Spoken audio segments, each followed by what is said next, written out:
How many of you have experienced a situation with drunk driving, whether it was your family member that was being affected, you coming, or you causing someone else to get hurt, or you experiencing somebody that has gotten hurt from drunk driving? If you have not experienced this, you are very lucky because it's happening a lot more than people think it's happening. Whether it be you, the victim, or drinking and driving, it is very important to be aware of someone driving drunk and the dangers it causes. Drinking while driving can cause you or others to lose their lives or loved ones. It can also cause you to go to jail and lose your license. And it can make you wreck your car or someone else's car.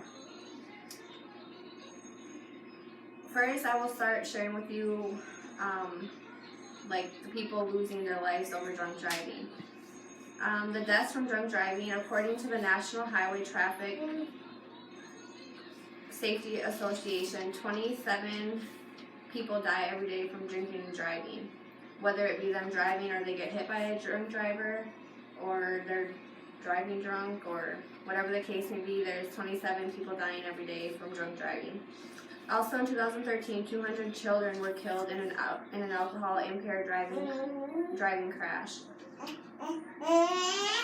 In the total crashes, the highest percentage of drunk drivers was of the drivers between ages 21 and 34.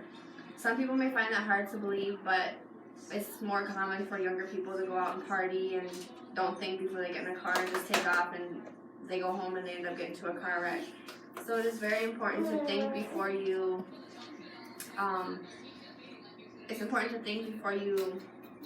do any actions. Next, I will share with you the laws of drinking and driving in Minnesota. Many people just think drinking and driving is just a DWI, but they don't know how many beers or whatever you can drink before you actually get a DUI. So,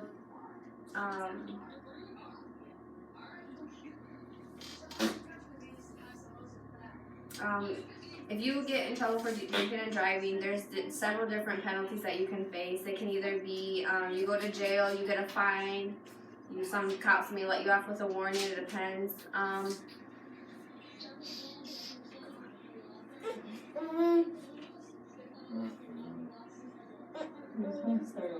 According to the Minnesota DMV, the legal blood alcohol concentration, which is known as the BAC, that's what you blow when they give you that breathalyzer, is the normal limit is 0.08%. It was stated also that you can also get picked up for a DUI drinking below that if you are driving a machine operated vehicle or whatever the case may be. If you're being all riotty and all that stuff, you can also get charged with the DUI.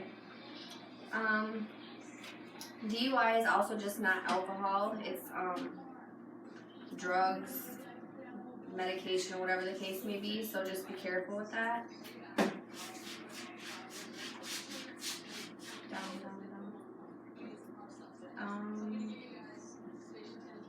If you refuse to take a breathalyzer when you're pulled over, you face a gross misdemeanor they can charge you with, so it's important to cooperate with the police if you are drinking and driving. You can face up to 1 year in jail and or $3,000 fine if you refuse to take a breathalyzer. So with these laws being said, I hope that you guys would really think before you drink and drive and get into a car, or get into a car with a drunk person that is drinking. Continue on, I will share some important things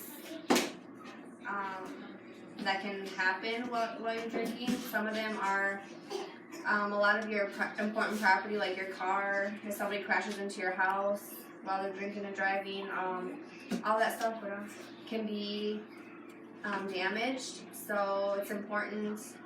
Some other things is you can lose your loved ones, your family, your friends. Also, a lot of city damage, the light poles and stuff get hit from drunk drivers, so that's also severe. And of course, there's always several more that can be damaged. Finally, I will share with you some ways to prevent drunk driving.